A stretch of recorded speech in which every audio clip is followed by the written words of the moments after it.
We strongly recommend the recognition of silver as a critical mineral.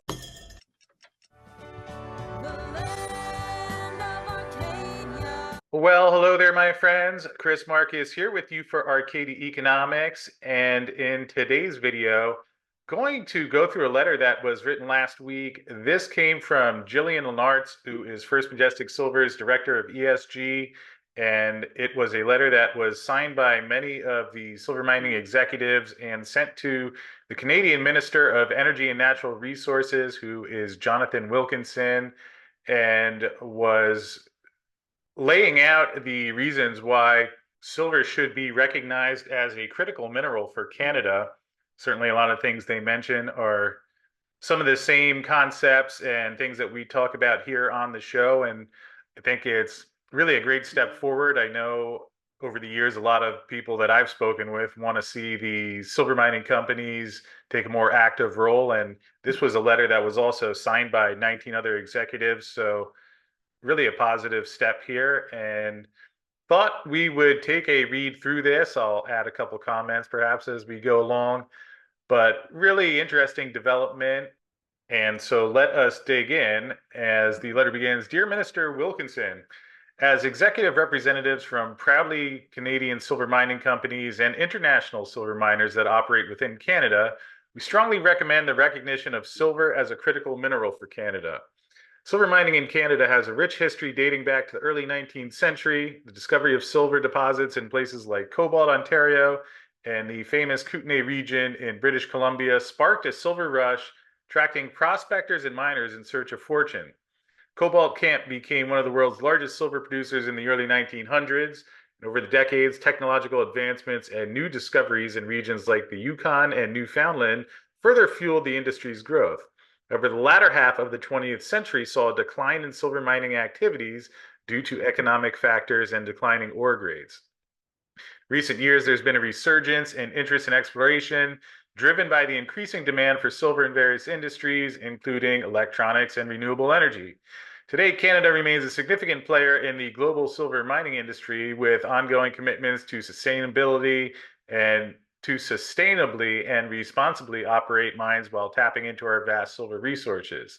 In 2022, NRCan estimates that nearly $300 million of silver was produced by Canada, mostly originating from Ontario, British Columbia, Quebec, and Manitoba. In part, due to the modern uses of silver, France has identified silver as a critical mineral in a 2021 assessment, reporting their findings of silver as a mineral of medium criticality to the IEA. Canada's consideration of silver as a critical mineral would be in alignment with the Canada-France bilateral dialogue on critical minerals and would further position Canada to be a supplier of choice for critical silver with our strategic allies. Now, presenting the case for silver as a critical mineral, in December of 2023, NRCan opened a public commentary period for proposed updates to Canada's critical mineral list and methodology. According to that methodology, a critical mineral must satisfy one of the following three criteria. It's essential to Canada's economic or national security, is required for our national transition to a sustainable low carbon and digital economy, and contributes to Canada serving as a sustainable and strategic source of critical minerals for its international allies. In addition, the critical minerals must satisfy both of the following criteria. The mineral's supply is threatened, and the mineral has reasonable likelihood of being produced in Canada. While we believe that an effective argument can be made that silver meets all of the first three criteria, the most striking argument for silver as a critical mineral falls under the scope of Criterion 2 and its requirement as an input to the clean energy transition. As such, this letter speaks primarily to silver's merits as an enabler of the low carbon and digital future. Obviously, as I mentioned, these are things that we've talked about before with the amount of metals being called for the new green movement. And get back to the letter here because he or she goes through the reasons why. So criterion 2, required for a national transition to a sustainable low carbon and digital economy. Silver is identified as the best electrical conductor, the best metallic thermal conductor, and the best reflective material. These qualities make silver an essential and irreplaceable component for many industrial and technological applications. Notably, global organizations have recognized silver as an essential component in low-carbon technologies. World Bank has identified silver as an essential component of photovoltaic, concentrated solar, and nuclear energy systems. Obviously, we've heard and seen the rise in particular in the China solar photovoltaic numbers and have not seen any signs of that slowing down yet. So certainly, I think a lot of people are familiar with that. The OECD has identified silver as essential for fuel cells and photovoltaic cells. IEA notes that silver is essential to the most widely used type of photovoltaic cells. And IRENA has identified silver as a critical mineral for low carbon energy transition. All the above agencies are noted in the Canadian Critical Minerals Strategy as key multilateral organizations, given Canada's stated support of these forums to strengthen the linkage between critical minerals and the energy transition. We specifically note their opinions on silver as a critical mineral. Demand for silver in technologies has led to increasing industrial demand in recent years, and in 2023, global silver demand was estimated to be 1.167 billion ounces, of which 576 million were industrial use. Fastest growing use is the photovoltaics, which demanded 161 million ounces in 2023. I think by the time the final number is in, it will be a little bit higher than 161, although at 161, that represents 14% of global silver demand. Solar energy. Silver is a critical component of both photovoltaic cells and concentrated solar power, which leverage silver's unrivaled conductivity and reflexivity, respectively. Its unmatched conductivity benefits PV cells with silver's utilization in electrodes for the most prevalent cell types. On average, generating 1 gigawatt of solar power capacity through PV requires 685,000 ounces of silver. So again, keep in mind that there are going to be changes to that based on what type of panels are made, but was nice to see at least one gauge. So when you're seeing gigawatts of solar power created, have a ballpark estimate at 685,000 ounces. And to continue on, the growing adoption of extensive solar power facilities is significantly boosting the demand for silver, trend that will persist as countries strive to fulfill their renewable energy commitments. And here you see the global PV demand for silver, which going back to 2018, under 100 million ounces, and the forecast showing over 200 million ounces for 2024, close to 200 million in 2023, and at least if 2024 goes anything like what 2023 did, would not rule out seeing a number above that 210-ish that they have there. Now, continuing on, nuclear energy. Silver is a common component of nuclear reactors incorporated into rod cluster control assemblies, which control the rate of nuclear fission with the core of a reactor. Control rods composed of an alloy that is 80% silver, 15% indium, and 5% cadmium is the preferred control rod composition for pressurized water reactors, the most common commercial nuclear reactor type, and in 2017, the pressurized water reactors accounted for 64% of operational reactors and 84% of those under construction. Canada joining dozens of other countries at COP28 to commit to tripling nuclear energy capacity by 2050. The demand for silver in nuclear applications is likely to increase as these commitments are met. Recent study by S&P estimates 56,000 ounces of silver are needed per gigawatt of nuclear energy added, with current global capacity at 413 gigawatts. This added 826 gigawatts equates to an additional demand for more than 23 million ounces of silver. Electric vehicles. Silver's unsurpassed electrical conductivity positions it as a fundamental element in various electrical applications, including serving as a contact in every electrical switch. This unique quality extends its indispensability to electric vehicles. Within battery EVs, silver takes on a crucial role in electric contacts and connectors across the battery management system, motor controllers, and power electronics. plug-in hybrid EVs, silver is not only utilized in these components, but also in powertrain elements like connectors, relays, and switches, ensuring a seamless transition between electric and combustion modes of power. Similarly, fuel cell EVs and hybrid EVs rely on silver for their electrical and battery components with specific usage variations based on individual designs. Fleets are increasingly moved toward electrification. Global demand for silver in the automotive industry expected to increase, with Canada mandating all new vehicles sold to be zero-emission vehicles by 2035, an increase from 20% in 2026. And this is going to cause the demand for silver to be felt domestically. And here on the right, you can see the growth in the auto demand for silver. And coming back to the letter, they mentioned criterion 4, the mineral supply is threatened. So our understanding that this criterion is the primary reason silver has been excluded as a critical mineral in the past. From information sessions and conversations with the Natural Resources Canada staff, we believe there is a sizable misconception of the above-ground availability of silver in the marketplace. Researchers from around the globe have raised the alarm that silver is a potential bottleneck in the transition to the low-carbon economy due to supply limitations, disruptions to supply chains, competition for other uses, and increased demand. The academic consensus is that silver merits attention as a critical mineral. Fortunately, the reputation of silver as a readily available, budget-friendly precious metal has led to misconceptions that have to date blocked policy alignment with this academic consensus. We're already witnessing the tightening of silver supply. There was a 237 million ounce silver deficit in 2022, believed to be the largest on record.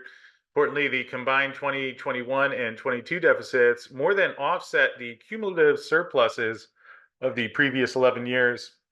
And there was a 142 million ounce deficit projected for 2023, highlighting the ongoing disparity between mine production and silver demand. And similar to what I mentioned a little bit earlier, I think that we will see the Silver Institute numbers when the finals come in for 2023 be a bit higher than 142 million ounces, with one of the reasons being that big import number in October into 60 million ounces into India, which came out after the preliminary projections. So I would imagine we will see a bit of a higher number there than even the 142 suggested. Given the increasing demand for silver in numerous high-tech and electrified applications and mine production not projected to meet the increased demand, the below depicted market deficit will continue unless production opportunities are identified.